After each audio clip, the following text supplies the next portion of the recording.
இறையேசுவிலே பிரியமான சகோதர சகோதரிகளே, உங்கள் எல்லோருக்கும் ஆண்டவராகிய இயேசு கிறிஸ்துவின் பெயரால் காலை வணக்கங்கள் மற்றும் வாழ்த்துக்கள். நான் உங்கள் அகஸ்டின் வேதிகர். இன்று மே மாதம் 24ஆம் தேதி 2025ஆம் ஆண்டு. ஆண்டவரின் மடியில் 5 நிமிடங்கள். நல்ல ஆடுகள் ஆயன் நம்மை வழிநடத்த வேண்டும் என்பதை அப்படின்னு ஆசைப்படும். நான் சொல்றது நல்லா புரிஞ்சுக்கணும். நீங்கள் நல்ல ஆடுகள் இந்த ஆயன் நம்மை வழிநடத்தி காத்தால் நான் நல்லா இருப்பேன் என்பதை எந்த ஆடு உணர்கிறதோ, அந்த ஆயனால் அந்த ஆடு வழிநடத்தப்படுகிறதோ, அப்பொழுது அந்த ஆடுகள், அந்த மந்தையானது சிறப்பாக இருக்கும். இதுதான் இன்றைய தியானம். இன்னைக்கு திருப்பாடலில் திருப்பாடல் 100 3ஆம் வசனம், ஆண்டவரே கடவுள் என்று உணருங்கள். கடவுள் யாரை ஃபஸ்ட்டு உணர்ந்து பாருங்க. அதை கேட்டு பாருங்க. அவரே நம்மை படைத்தவர், நாம் அவர் மக்கள், அவர் மேய்க்கும் ஆடுகள். எந்த ஆடு இறைவன் நம்மை மேய்த்தால், நம்மை வழிநடத்தினால் நம் வாழ்க்கை சிறப்பாக இருக்குன்னு ஆசைப்படுதோ, அந்த ஆடுகளுக்கு கடவுள் நல்லவராக இருக்கிறார். அடுத்த வசனம் பாருங்க. ஏனெனில் ஆண்டவர் நல்லவர், என்றும் உள்ளது அவர் தம் பேரென்று, தலைமுறை தலைமுறை தோறும் அவர் நம்பத்தக்கவர். சகோதரர்களே, தன்னை நம்பி வரும் ஆடுகளை கடவுள் ஒருபோதும் கைவிட்டது கிடையாது. கடவுள் தம்முடைய ஒவ்வொரு பிள்ளைகளும் இயக்கி கொண்டிருக்கிறார். நல்ல பாதையில், எப்பா இங்கே போ, இங்கே போகாத, இது நல்ல இடம், இது கெட்ட இடம் என்று கடவுள் தன்னுடைய பிள்ளைகளை ஒவ்வொரு வினாடியும் வழிநடத்திக்கிட்டே இருக்கார், இயக்கி கொண்டே இருக்கிறார். ரோமையர் 8ஆம் அதிகாரம் 14ஆம் திருவசனம், கடவுளின் ஆவியால் இயக்கப்படுகிறவர்களே கடவுளுடைய மக்கள்.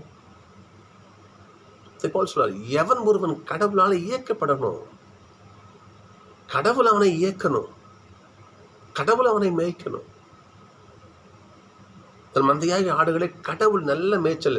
திருப்பாடல் 23 பாருங்க பார்ப்போம். என் ஆயன் ஆண்டவர் எனக்கு என்ன குறைவு, என்னை பசுமையான மேய்ச்சலுக்கு அவர் கூட்டு போவார், எனக்கு தாகமே இருக்காது, நல்ல நீரோடைக்கு என்னை கூட்டு போவார். தன் ஆடுகளை எதிரி தாக்க வந்தால் தன்னுடைய கோலும் நெடுங்கடி என்னை வழிநடத்துமே. எனக்கு பசி இருக்காது, தாகம் இருக்காது.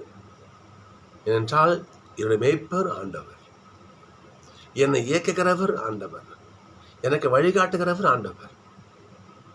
இன்றைக்கு நச்செய்தி பாருங்க. இன்னைக்கு அற்புதமான 6 மொழிகளை சொல்ல பாருங்க. எப்பா சீடர்களே, பயப்படாதீங்க, தைரியமா இருங்க.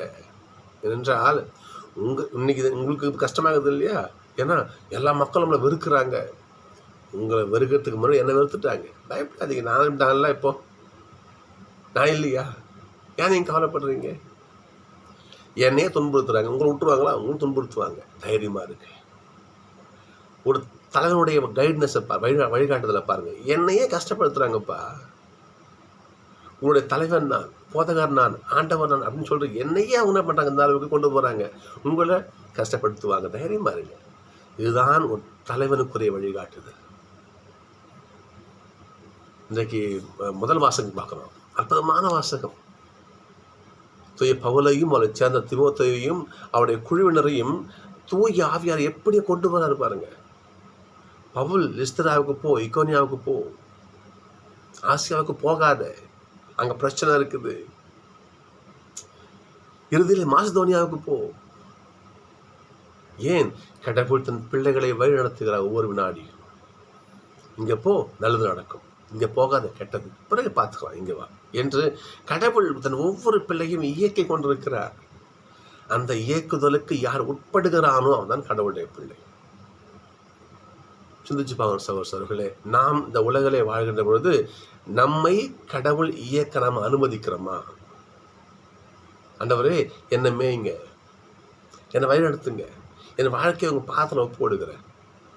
நான் எப்படி போகணும், எப்படி போகக்கூடாது, எதை செய்யணும், எதை செய்யக்கூடாது, எதை பேசணும், எதை பேசக்கூடாது, நீங்கள் எனக்கு சொல்லுங்கள். எனக்கு வழிகாட்டியாக நீங்கள் இருங்க, எனக்கு ஒரு கைட்னஸாக நீங்கள் இருங்க. என்னை வேறு பாதையில் போக விட்டுறாதீங்க.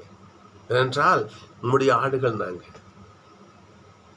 நீங்கள் கடவுள் நாங்கள் உணர்ந்திருக்கிறோம். உங்களுடைய அன்பு எங்களுக்கு தெரியும். நீ நல்லவர். நீ திருப்படம் இன்னைக்கு கடவுள் நல்லவர்.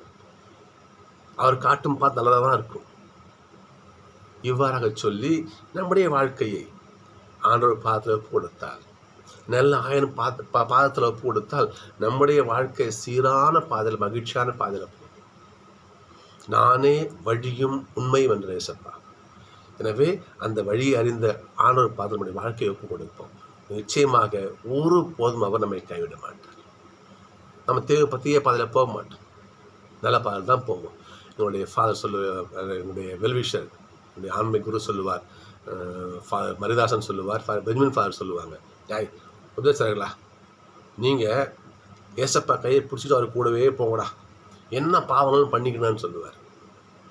எப்படி நீங்கள் ஏசப்பா கையை பிடிச்சிக்கிட்டு அவர் பின்னாடியே போங்க, என்ன பாவம் வேணால் பண்ணிக்கங்க அப்படின்னுவார்.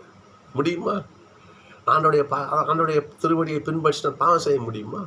தீய பாதையில் போக முடியுமா? அழிவு பாதையில் போக முடியுமா? கிடையாது. ஆண்டவர் காட்டும் பாதை நேரிய பாதை, நீதியின் பாதை, மகிழ்ச்சியின் பாதை. எனவே நம்முடைய வாழ்க்கையை அவர்கிட்ட ஒப்பு கொடுத்து வச்சிங்களேன், அவர் நம்மை நல்ல வழியிலே வழிநடத்தி கூட்டிகிட்டு போவார்.